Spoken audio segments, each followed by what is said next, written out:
میری جو تعلیم ہے وہ ہے BS آنرز انفارمیشن ٹیکنالوجی.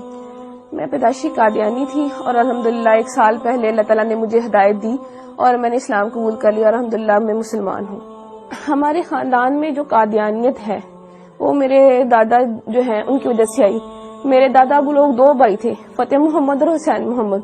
وہ ہندوستان کے ضلع امرتسر کے رہنے والے تھے. وہاں سے وہ لوگ ہجرت کر کے پاکستان آئے اور پاکستان آنے کے بعد انہوں نے فیصل آباد کا جو علاقہ ہے چھوٹا لٹھیاں والا, یہاں پہ رہائش اختیار کر لی اور یہاں پہ انہوں نے قادیانیت قبول کی اور اس کے بعد قادیانیت کی جو تبلیغ تھی اس کو کرنا شروع کر دیا. تو میرے والد کی جو شادی ہے وہ 61 چک بیدیاں والا میں ہوئی اور جو میری والدہ تھی وہ بھی پیدائشی قادیانی تھی اور وہ بھی اپنے اس گاؤں میں یعنی کہ 61 چک میں وہ بھی قادیانیت کی جو تبلیغ تھی وہ کیا کرتی تھی. شادی کے بعد بھی انہوں نے ایسا ہی کیا کہ قادیانیت کی تبلیغ کرنا شروع کر دی اور ایسی پرورش جو ہے انہوں نے میری بہنوں کی کی. تو جیسی پرورش انہوں نے میری بہنوں کی کہ قادیانیت کی تبلیغ کو عام کرنا اور قادیانیت کے لیے مختلف علاقوں کے دورے کرنا, ویسے ہی انہوں نے تربیت جو تھی وہ میری بھی کی. تو میرے والد صاحب جو ہے ان کے پاس جو قادیانیوں کی جماعت کا جو ایک چندہ لینے کا عہدہ ہوتا ہے, چندہ تحریک جدید, اس کا جو چندہ تھا وہ لیتے ہوتے تھے, اس کے سیکٹری تھے. یعنی تحریک جدید کا چندہ اکٹھا کرنے کے سیکٹری تھے. اور میرے جو تایا ابو تھے وہ جو وقف جدید جو تھے چندہ اس کو اکٹھا کرتے تھے, یعنی کہ سیکٹری وقف جدید تھے. اور میرے تایا ابو کا بیٹا جو وہ ہے سیکٹری ضیافت, یعنی کہ اس کا کام یہ ہے کہ مختلف علاقہ جات سے جتنے بھی مربیان آتے, مہمان آتے, ان کی رہائش کا بندوبست کرنا, ان کے کھانے کا بندوبست کرنا, یہ سارا کام جو تھا یہ ہمارے گھرانے میں ہوا کرتا تھا. اور اس کے علاوہ جو میری بہن تھی وہ بھی سیکٹری مال تھی. ایک میری بہن سیکٹری ناصرات بھی رہی, ایک میری بہن سیکٹری تعلیم بھی رہی اور ایک وقت میں میرے پاس بھی سیکٹری تعلیم تربیت کا عہدہ تھا. اس کے بعد پڑھائی کی وجہ سے وہ میں نے عہدہ چھوڑ دیا اور میں نے ان کے اسکول میں پڑھانا شروع کر دیا. اور میں نے ان کے اسکول میں تقریباً 2 سال جو ہے ملازمت کی. فیصل آباد میں ان کی بہترین ڈبیٹر تھی. فیصل آباد کی طرف سے سلیکٹیولی یعنی کہ پورے فیصل آباد کو ریپرزینٹ کرنے کے لیے میں ایک دفعہ چناب نگر گئی تقریری مقابلے میں. وہاں وہ جو مقابلہ تھا اس میں میری دوسری پوزیشن آئی. اور اس مقابلے کے بعد ان کے یہاں ایسا ہوتا ہے کہ مقابلے کے بعد جو ہے سوال و جواب کا پروگرام رکھا جاتا ہے. اس سوال و جواب کے پروگرام میں میں نے ان کا جو خلیفہ ہے موجودہ خلیفہ مرزا مسرور, اس کی بہن جو تھی اس سے میں نے سوال کیا کہ مرزا قادیانی جو ہے اس نے اپنی کتاب میں لکھا ہے کہ میں نے خواب میں دیکھا کہ قرآن کریم میں قادیان کا نام استعمال ہوا ہے, یعنی قرآن کریم میں قادیان کا لفظ آیا ہے. تو میرا آپ سے یہ سوال ہے کہ مجھے دکھایا جائے کہ قرآن کریم میں کہاں قادیان کا لفظ استعمال ہوا ہے. تو یہ میرا جو سوال تھا وہ پرچی پہ لکھ کے میں نے اس کو بھیجا. تو جب اس سوال کی باری آئی تو اس نے جب سوال کھولا تو اس کے پاس سوال کا جواب نہ تھا اور وہ پوچھنے لگے کہ کس نے یہ سوال جو ہے کیا ہے. اس کے بعد ایک اور لڑکی نے سوال کیا تو مرزا مسرور کی بہن کے پاس اس کا بھی جواب کوئی نہ تھا. تو ان کی ہٹ درمی دیکھ لیں کہ بجائے یہ ماننے کے کہ اس لڑکی کو یا مجھے یہ کہہ دیتی کہ میرے پاس اس سوال کا جواب نہیں ہے, میں بعد میں آپ کو کنسلٹ کر کے پڑھ کے ریڈ کر کے میں آپ کو اس کا جواب دے دوں گی, کہنے لگی, آگے سے لڑنا شروع ہو گئی. ایک ان کی قادیانیوں کی اتنی بہت بڑی مبلغہ بن کے آگے سے لڑنا شروع ہو گئی کہ اگر تمہیں زیادہ پتا ہے تو تم میری کرسی پہ آ جاؤ, تم آ کے لوگوں کو سمجھانا شروع کر دو, ایسے ہے ویسے ہے. تو اس وقت ساتھ میری جو بڑی بہن, میں نے ان کو بتایا, میں نے کہا دیکھ لیں یہ جو سوال ہے کہ قادیان کا لفظ قرآن کریم میں کہاں استعمال ہوا ہے یہ میں نے لکھ کے بھیجا ہے, ان کے پاس اس سوال کا جواب نہیں ہے. تو میری بہن حیران ہو گئی اور مجھ سے پوچھنے لگی کیا واقعی میں ایسا ہے. میں نے اس کو بتایا جی بالکل ایسا ہے. اس کے بعد میں نے اس کو اور بھی سوال پوچھے, اپنی بہن سے پوچھے. میں نے کہا جب میں یونیورسٹی میں پڑھتی ہوں تو لڑکیاں مجھ سے سوال کرتی ہیں, ان میں سے کچھ سوال میں نے ان کو بتایا. میں نے ان کو کہا میرا غلام احمد قادیانی اس نے اپنی کتاب میں لکھا ہے ہم مکہ میں مریں گے یا مدینہ میں, اور حالانکہ مرزا صاحب کی جو وفات ہے وہ تو لاہور میں ہوئی تھی اور ان کو دفنایا قادیان میں گیا. تو میری بہن کہنے لگی کیا واقعی لکھا ہوا ہے. میں نے کہا ہاں لکھا ہوا. میں نے کہا پھر جو ہے انہوں نے اپنا ایک کشف جو ہے اس میں لکھا ہوا ہے کہ میں نے خواب میں دیکھا کہ میں خود خدا ہوں اور میں نے یقین کر لیا میں وہی ہوں. تو کہنے لگی کیا واقعی مرزا صاحب نے اپنی کتاب میں ایسا لکھا ہے. تو میں نے اس کو بتایا, میں نے کہا ہاں فلاں فلاں کتاب میں